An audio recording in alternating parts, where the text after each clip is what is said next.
Et bonjour à tous les amis, j'espère que vous allez tous très bien. Nouvelle vidéo aujourd'hui. Très content de vous retrouver pour cette nouvelle vidéo. Après la vidéo Tottenham face à Chelsea, d'ailleurs qui se joue ce soir au moment où je tourne. Nouvelle vidéo pronostic. L'AC Milan qui va affronter le Paris Saint-Germain. On a eu le match la semaine dernière qui s'était clôturé sur un 3-0 pour le club parisien. On va revenir comme d'habitude sur les dernières actualités des deux équipes, etc. N'hésitez pas comme d'habitude à vous abonner, à liker et à me dire en commentaire votre pronostic pour ce match. Le retour entre le Paris Saint-Germain et l'AC Milan. Voilà, franchement, n'hésitez pas, ça me ferait super plaisir. Pour rappel, du coup, ça se joue le mardi, donc demain au moment où je tourne la vidéo et au moment où elle sort à 21h. Ce sera la quatrième journée sur 6 des phases de Ligue des Champions. Ça passe déjà quand même très très vite, bientôt les huitièmes. Et puis la semaine dernière, comme je l'ai dit, 3-0 face au Paris Saint-Germain. Voilà, franchement, le Paris Saint-Germain qui s'est mis très très bien, qui a fait la très très bonne opération de cette phase de groupe, tout simplement. L'AC Milan qui n'a pas bien joué ses coups offensivement, ils ont manqué de réalisme, de tranchant, d'intensité offensivement. Et puis le PSG, eux, qui en ont profité tout simplement. Kylian Mbappé à la 32e, puis Randal Colomoni sur une petite hésitation sur corner, assez bizarre, trop attentiste sur ce coup-là les Milanais. Et puis Kang In Lee qui est venu mettre sa petite pierre à l'édifice à la 89e. Un beau, très beau goal même, en combinaison avec Zaïre Emery, etc. Franchement, le PSG a plutôt bien joué son match face au Milan. Milan qui a été peut-être un peu faible dans ce qu'on attendait d'eux, mais en tout cas, on va voir s'ils vont pouvoir relever la barre après ce match. Quand on voit finalement les tirs et les tirs cadrés, c'est quand même le PSG qui était nettement supérieur. 7 tirs cadrés à 4. Même si le AC Milan n'a pas été super dangereux dans ce match, ils ont quand même 4 tirs cadrés. Donc on voit quand même qu'ils peuvent se procurer des occasions. Maintenant, ça manque quand même cruellement. Ça a manqué et ça manque depuis quelques temps de tranchant, de réalisme, etc. Voilà. Du côté de l'AC Milan, voilà, pour le moment, ça manque un peu de ça. Maintenant, on va voir s'ils vont réussir à remédier à cela. Mais donc, nous, on va commencer par les dernières actualités de l'AC Milan, tout simplement, parce que c'est eux qui reçoivent ce match à San Siro. Et les dernières nouvelles ne sont pas bonnes, parce qu'il y a une défaite face à l'Udinese. 0-1 sur penalty, donc marqué par Pereira à la 62e. Pourtant, voilà, Milan qui a quand même fait un match correct, pas au niveau de leur début de saison. Voilà, 14 tirs, 4 cadrés, d'une Inès, 12 tirs, 2 cadrés, sachant que ça compte le penalty, le tir cadré. Donc voilà, ça manque quand même un peu de...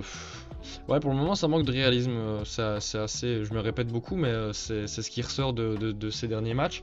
Même si face au Milan, même si face à Naples, ils avaient réussi justement à revenir avec un tranchant assez correct, avec deux buts de Giroud de la tête où il s'était bien projeté. Il y avait pas mal de monde dans la surface, c'était deux centres, pas mal de monde dans la surface. Donc là, on avait retrouvé un Milan assez conquérant, assez offensif. Et puis finalement, en deuxième mi-temps, ils se font revenir,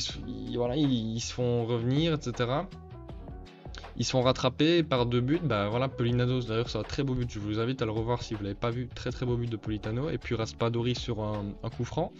Donc voilà, là c'est Milan qui ne se met pas à l'abri. Pourtant, encore une fois, ils ont les occasions. 20 tirs, 6 cadrés. Et ça pêche encore à la finition, ça pêche au niveau du score parce que c'est que un point au niveau comptable. Pour le moment, ils font que des mauvaises opérations face au top 5. Atalanta, ils n'ont pas encore joué contre eux, mais face à l'Inter, ils ont perdu 5-1 ou 4-0, je ne sais plus. La Juventus, ils perdent 0-1. Face à Naples, du coup, ils font 2-2. Ils perdent pas mal de points face au gros. Donc voilà, maintenant ils ont 22 points à 3ème. Et bon, finalement, ils sont que à 6 points de l'Inter Milan. C'est quand même une petite longueur d'avance qu'ils ont mis les interistes par rapport à leurs opposants milanais. Mais bon, voilà, c'est que le début de saison. On est plus ou moins à un tiers du championnat, donc rien n'est joué évidemment. Mais voilà, petit doute, petite réserve de ma part. Au niveau de la compo qu'ils ont utilisée face à l'Udinese, donc leur dernier match, qui étaient quand même les 17e du classement, hein, donc c'est pour ça aussi que le résultat est assez criant. Ils ont fait un peu tourner parce qu'ils ont dû faire en fonction des blessures. Il y a pas mal de blessés du côté de l'AC Milan, on va y revenir juste après. Donc au niveau de la compo, ils ont utilisé un 4-2, 4-2, 4-2-2-2 assez offensif, avec Moussa, Leao en tant que milieu off, ailier, Krunic et Reinders en tant que double pivot, et puis l'attaque Jovic, Giroud, et puis en défense Florenzi, Thiaw, Tomori et Calabria, et puis au goal évidemment Maignan. Le point positif de ces derniers matchs, c'est le retour de Ruben Loftus-Cheek. Il est rentré en cours de jeu ce week-end. Normalement, il sera titulaire parce qu'il est vraiment très très bon au début de saison. Dommage qu'il y ait eu cette petite blessure. Parce que franchement, il complétait très bien ce milieu de terrain avec Reinders et Krunic.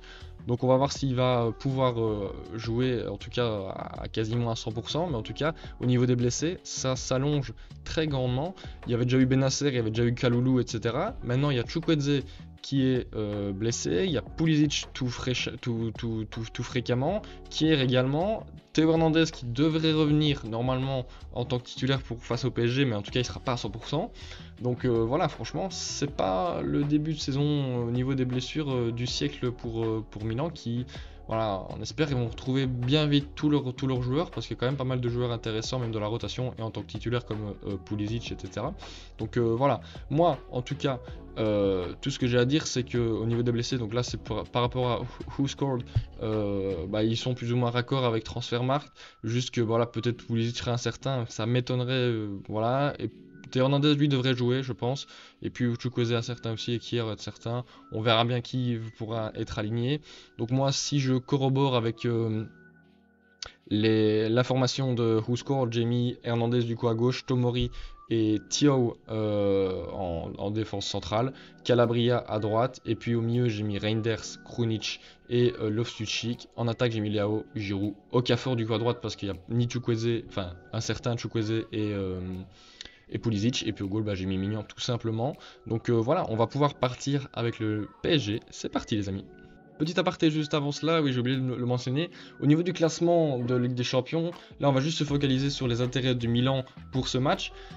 Ils sont derniers du groupe, ils n'ont pas marqué un seul but pour le moment dans cette phase de groupe. Une victoire serait très très importante, surtout en fonction du résultat de Dortmund-Newcastle. La victoire de Dortmund la semaine dernière a relancé un peu les cartes. Ils se retrouvent maintenant à deux clubs à 4 points et le PSG à 6 points. Donc ça voudrait dire que même si le PSG fait un match nul, il serait à 7 points. Et donc si un des deux clubs, Dortmund ou Newcastle, gagne, il serait toujours premier parce qu'ils ont gagné contre Dortmund. Et bon, à part si c'est Newcastle, donc il serait soit premier soit deuxième. Mais si par exemple ils perdent et que c'est Milan qui gagne, là ça redistribuerait les cartes complètement. Ça voudrait dire que Milan serait à 5 points. Et si par exemple Dortmund-Newcastle c'est match nul, ça ferait 6-5-5-5. Donc ouais, ce serait plutôt intéressant. Donc c'est pour ça que ce serait pas mal pour le suspense en tout cas, là c'est Milan gagnant.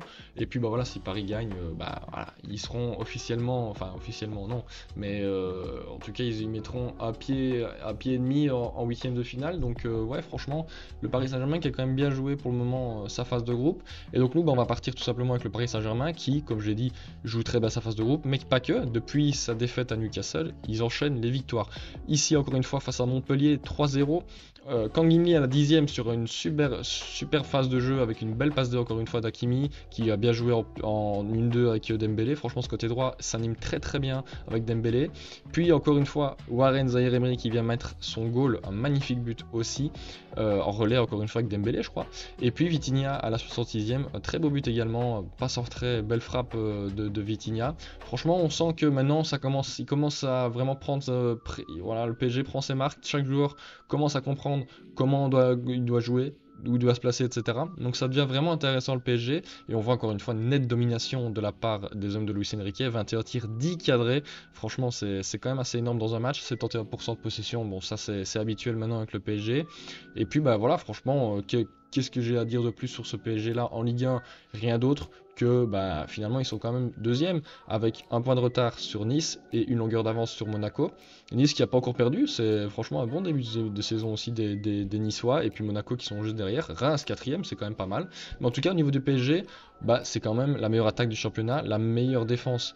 Ah non, c'est Nice, j'ai dit n'importe quoi. C'est Nice, mais c'est quand même la deuxième meilleure défense, donc c'est quand même intéressant. Ils prennent pas beaucoup de buts, mais par contre ils en marquent beaucoup. Bon après vous allez me dire c'est en Ligue 1 donc c'est assez normal vu l'effectif qu'ils ont, mais franchement c'est plutôt beau à avoir joué. Et comme je disais, à part la défaite face à Newcastle, enfin depuis en tout cas cette défaite face à Newcastle 4-1, c'est 5 victoires. 4 victoires pardon sur les 4 derniers matchs. Non 5 victoires, j'ai bien juste 5 victoires sur les 5 derniers matchs, donc dont le match face à Milan. Donc franchement c'est c'est plutôt pas mal. On va voir s'ils vont récidiver avec une 6ème victoire, mais en tout cas leur compo face à Montpellier était vraiment très très intéressante. Au départ je crois que c'était, enfin en tout cas à l'affichage je crois que c'était un 4-2-3-1, mais finalement c'est peut-être transformé en 4-4-2. 4-4-2, 4-2-2-2, voilà, avec deux milieux off et deux milieux def. Donc au niveau de la défense, il a un peu mis au repos Lucas Hernandez, voilà, il fait tourner, il a remis Dorny Mukiele. Au niveau de la charnière centrale, ça ne bouge pas ça. Marquinhos, Skriniar, et puis à droite Hakimi qui a été encore une fois très bon. Le double pivot, lui aussi, Zaïre-Emery qui a été encore une fois très bon, et Ugarte. On en parle peut-être un peu moins maintenant, mais il fait toujours son taf hein, en tant que 6, travail de l'ombre. Les deux milieux off, Kang Lee, Dembélé, et puis l'attaque Mbappé, Colomoni. Colomoni par contre, j'ai toujours un peu de réserve, il devient un peu... Ça me déçoit un peu, même s'il marque contre Milan, c'est un peu un but voilà, riff-raff-rouf de raccro.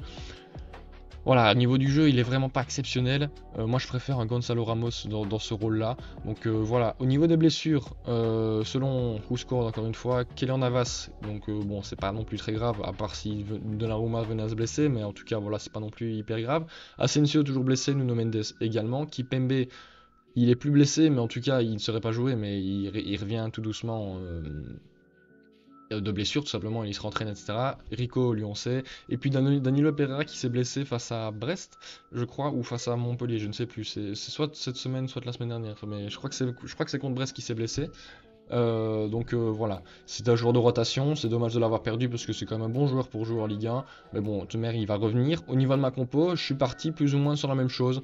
Franchement, moi ce Kang Lee en tant que créateur, il m'a vraiment beaucoup plu. Ça fait déjà 2 matchs là qui marquent de suite.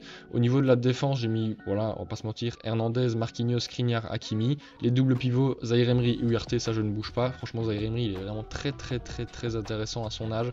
Mbappé à gauche, Dembélé à droite qui combine super bien avec Hakimi. C'est peut-être pour ça aussi qu'Hakimi joue de mieux en mieux depuis ce début de saison. C'est peut-être grâce à un Dembélé qui comme lui prend beaucoup l'intérieur, ça laisse beaucoup d'espace à Hakimi. Voilà, faut peut-être revoir ça face au Milan.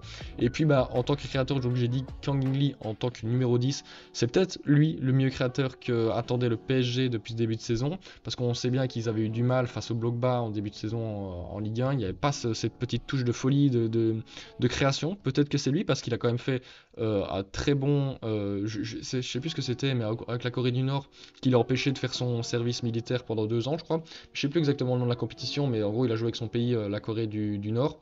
Il a très très bien joué, à chaque fois il marquait ou il faisait un assist. Donc franchement il a été très bon. Et puis là depuis son retour au PSG, bah, c'est 2 matchs, 2 buts. Peut-être un 3ème match avec un but face au Milan, on verra bien ça. Et puis en 9, ouais, j'ai dit que je préférais Ramos dans ce rôle-là, en tant que fixation. Je pense qu'un Mbappé aussi préfère. Même si c'est dommage pour le trio offensif de l'équipe de France, je pense que Ramos est quand même meilleur et puis apporte un peu plus de poids au niveau de la défense. Donc ouais, franchement je préfère Ramos et c'est pour ça que je l'ai mis. En tout cas, encore une fois, une très très belle équipe du Paris Saint-Germain. Franchement, ils ont bien recruté cette saison. Nous, eh ben, on va partir tout simplement sur le petit point classement et les intérêts du PSG dans ce match. Bah, comme j'ai dit tout à l'heure, s'ils gagnent, ils mettent un pied, voire un pied et demi vers les 8ème de finale. Si ils font match nul, c'est pas trop grave, ça leur rassure en tout cas minimum une 2ème place. S'ils perdent là par contre, ça peut devenir compliqué, mais en tout cas, ils ne devraient pas descendre en dessous de la 2ème place. Donc voilà, c'est quand même assez positif parce que comme j'ai dit, ils jouent très bien leur phase de groupe pour le moment. Donc ouais, voilà, c'est plutôt pas mal. Maintenant, on va partir sur la séquence, mon pronostic, tout simplement. On va d'abord évidemment voir les codes de ce match. Milan qui a à 3,10, le nul à 3,60 et le PSG qui a 2,20 à l'extérieur. C'est très belle cote pour le Paris Saint-Germain.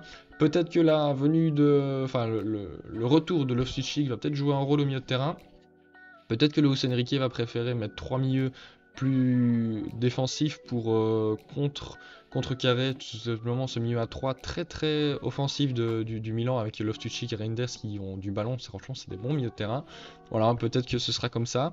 Donc on verra bien. En tout cas, à mon niveau de mon pronostic pour ce Milan-Paris Saint-Germain, 0-2. Ouais, je vois bien une victoire du PSG encore une fois. Ils m'ont bien plus convaincu sur le dernier match. Puis même là récemment, franchement, on l'a vu ensemble. Hein, le bilan est clairement plus positif du côté du Paris Saint-Germain. Mais tout de même, attention à ce milieu de l'AC Milan avec Loftus-Cheek. S'il est à 100%, c'est un très bon joueur.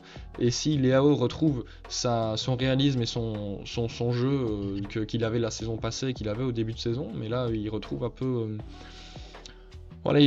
Voilà, il est un peu décevant. Je crois que ça fait 8 matchs avec l'AC Milan où il n'a plus marqué. Donc peut-être qu'il va pouvoir le refaire face au PSG mardi.